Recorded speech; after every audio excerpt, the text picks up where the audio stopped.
Depression عام زندگی میں فریکوینٹلی استعمال ہونے والی اصطلاح.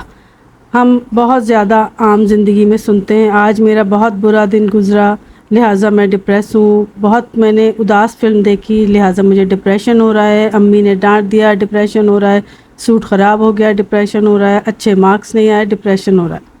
ہم عام زندگی میں ڈپریشن کو صرف اداسی سے منسوب کرتے ہیں، لیکن اگر سائیکالوجیکل پوائنٹ آف ویو سے دیکھا جائے تو ڈپریشن ایک شدید طور پر احساسات کا نام ہے جو کہ 2 یا 2 سے زیادہ ہفتوں تک اگر برقرار رہے تو ہم اس اداسی کو، اس شدید اداسی کو یا احساسات کے اتار چڑھاؤ کو ڈپریشن کہتے ہیں. امریکن سائیکیٹرک ایسوسی ایشن اور ورلڈ ہیلتھ آرگنائزیشن جیسی تنظیمیں ڈپریشن کو ایک ذہنی عارضے کے طور پر بیان کرتی ہیں جس کی خصوصیات میں اداسی، چڑچڑاپن، خالی پن، نا امیدی کے شدید احساسات ہوتے ہیں. اور یہ احساسات اتنے شدید ہوتے ہیں کہ کسی بھی فرد کی روزمرہ کی زندگی کو یا روزمرہ کی سرگرمیوں کو متاثر کر دیتے ہیں. وہ فرد اپنی جو ڈیلی روٹین کی ایکٹیویٹیز ہے اس میں دلچسپی اس کو نہیں رہتی، اس کی نیند میں پرابلم ہو جاتی ہے. وہ جس طرح سے پہلے زندگی کو یا اپنے دوستوں کو انجوائے کرتا تھا وہ انجوائے نہیں کر پاتا. اس قسم کی دوسری فیلنگز ہوتی ہیں جو کہ اس کی روٹین کو ڈسٹرب کرتی ہیں.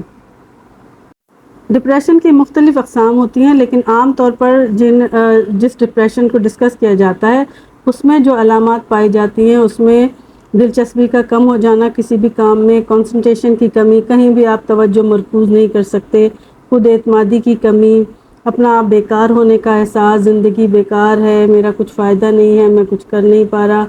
شدید بے چینی رہنا جس کو انزائٹی کہتے ہیں، چڑچڑاپن، کوئی بات پسند نہیں آتی اور سست ہو جاتا ہے انسان اور نیند میں خلل آ جاتی ہے، یا تو زیادہ نیند ہو جاتی ہے یا بہت کم نیند ہو جاتی ہے، بھوک میں خلل واقع ہو جاتا ہے، وزن میں تبدیلی آنا شروع ہو جاتی ہے، اپنے اندر انرجی کم محسوس ہوتی ہے، تھکاوٹ کا احساس ہوتا ہے اور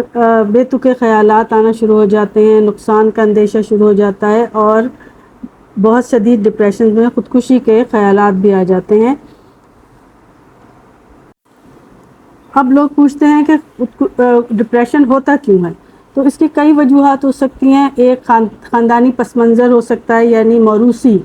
اگر آپ کے والدین، دادا، پردادا یا فیملی میں کوئی ہسٹری ہے، کسی کو موڈ ڈس آرڈر ہے یا تھا تو ہو سکتا ہے کہ آنے والی نسلوں میں اس کے امکانات بڑھ جائیں.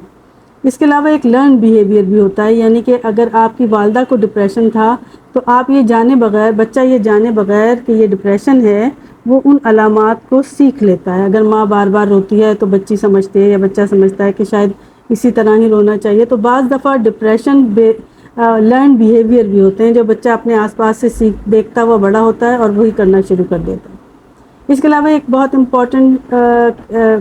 باڈی میں کیمیکل چینج اس کی وجہ سے ہوتا ہے، ہارمونل چینج کی وجہ سے بھی ڈپریشن ہو جاتا ہے،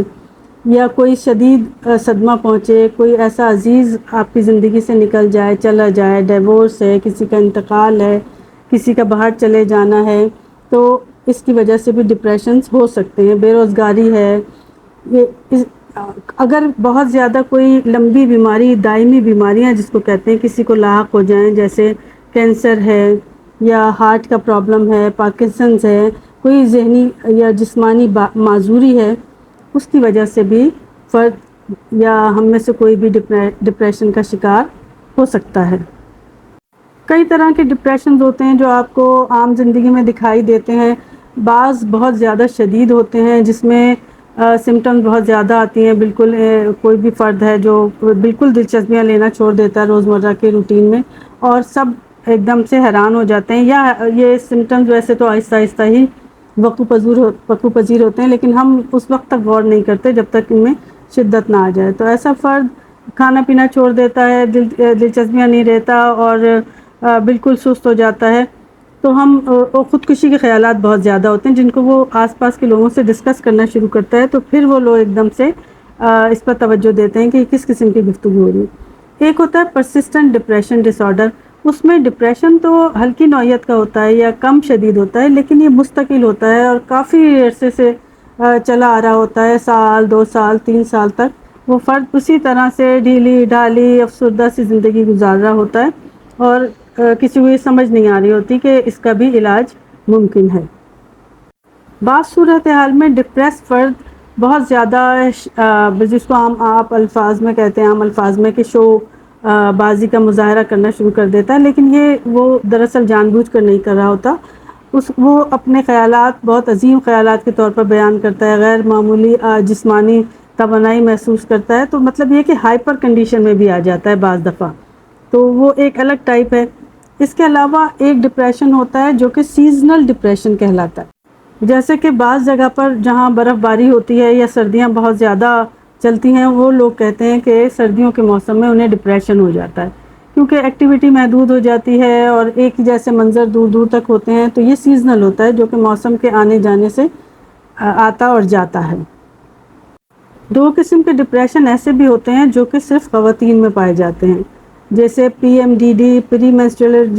ڈسفوریا ڈس آرڈر، یعنی مینسٹریشن سے پہلے ہارمونل چینج آنے کی وجہ سے ڈپریشن ہو سکتا ہے خواتین میں۔ دوسرا ہے پیرنٹل ڈپریشن، جس کو پوسٹ پارٹم ڈپریشن کا نام بھی دیا جاتا تھا، یعنی کہ بچوں کی پیدائش کے بعد بعض دفعہ بعض خواتین ہارمونل چینج کی وجہ سے ڈپریشن کا شکار ہو جاتی ہیں، جو پراپر ٹریٹمنٹ کے بعد ٹھیک ہو جاتا ہے۔ دوسری جسمانی بیماریاں جیسے ہو جاتی ہیں نزلہ، زکام، کھانسی، بخار، موسموں کے آنے جانے سے چینج ہوتا ہوا باڈی ٹیمپریچر۔ اسی طرح سے ذہنی امراض بھی ہوتے ہیں، بعض شدید ہوتے ہیں جو ذرا دیر سے ٹھیک ہوتے ہیں اور بعض جلدی ٹھیک ہو جاتے ہیں۔ تو ہر ذہنی امراض کا علاج ممکن ہے اور اس کو کرانے میں کوئی آپ لوگوں کو یا ہم سب کو کوئی پریشانی کا سامنا نہیں کرنا چاہیے، جیسے کہ اکثر لوگ گھبراتے ہیں کسی سائیکیٹرسٹ کے پاس یا سائیکالوجسٹ کے پاس جاتے ہیں۔ تو ڈپریشن میں مبتلا شخص کو لگتا ہے کہ دنیا تاریک ہے، خالی ہے، جینے کی اس میں امنگ نہیں رہتی۔ یہ ناقابل علاج نہیں ہے اور اس سے لڑنے کے لیے مختلف قسم کے مؤثر علاج دستیاب ہیں، جس میں کہ میڈیسن بھی ہیں اور تھراپی بھی ہے، اور دونوں ایک ساتھ اگر یوز کی جائیں تو بہت ہی زیادہ افیکٹو ہوتا ہے۔ کچھ امپورٹنٹ میڈیسنز جن کا میں نام ابھی نہیں لے سکتی، اس کے ساتھ ساتھ سائیکو تھراپی کے سیشنز بہت زیادہ افیکٹو ہوتے ہیں۔ اس میں تربیت یافتہ معالجین جیسے سائیکو ڈائنمک تھراپی یا کوگنیٹو بیہیویئرل تھراپی وغیرہ کے سیشنز کرنے سے ڈپریشن میں کمی آ جاتی ہے اور آہستہ آہستہ فرد نارمل روٹین کی طرف آنا شروع کر دیتا ہے۔ یہ سب اپنی جگہ، لیکن ڈپریشن سے لڑنے کے لیے کسی شخص کے سفر میں سب سے اہم جو عوامل ہوتے ہیں وہ ایک مضبوط سپورٹ سسٹم کی موجودگی ہے۔ خاندان کے افراد اور دوست احباب اس کو اس ڈپریشن سے نکالنے میں بہت امپورٹنٹ رول پلے کرتے ہیں۔ اگر ایک ڈپریس فرد کے آس پاس بہت پازیٹیو ماحول ہے، پازیٹیو لوگ ہیں اور جو کہ ریئلائز کرتے ہیں حقیقت کو، جو کہ اس کو ریئلائز کرا سکتے ہیں کہ اس سچویشن میں اگر آپ علاج کر لیں گے تو اس میں کوئی قباحت نہیں ہے، کوئی برائی نہیں ہے، ذہنی علاج میں کوئی شرمندگی محسوس نہیں کرنی چاہیے، اور یہ اویئرنیس آپ کے آس پاس کے لوگ اور جو معالجین ہیں وہ بھی پیدا کر سکتے ہیں جہاں پر وزٹ کرتا ہے پیشنٹ۔ تو ہم سب کو اس سلسلے میں کوئی اگر ایسا فرد نظر آتا ہے جو کسی بھی قسم کے ذہنی مرض میں مبتلا ہے تو ہمیں اس کو بہت پیار سے، بہت نرمی کے ساتھ یہ ریئلائز کرانا ہوگا کہ اس کا علاج ممکن ہے اور علاج کے بعد آپ بالکل نارمل زندگی گزار سکتے ہیں۔ اپنا خیال رکھیے گا۔ اللہ حافظ۔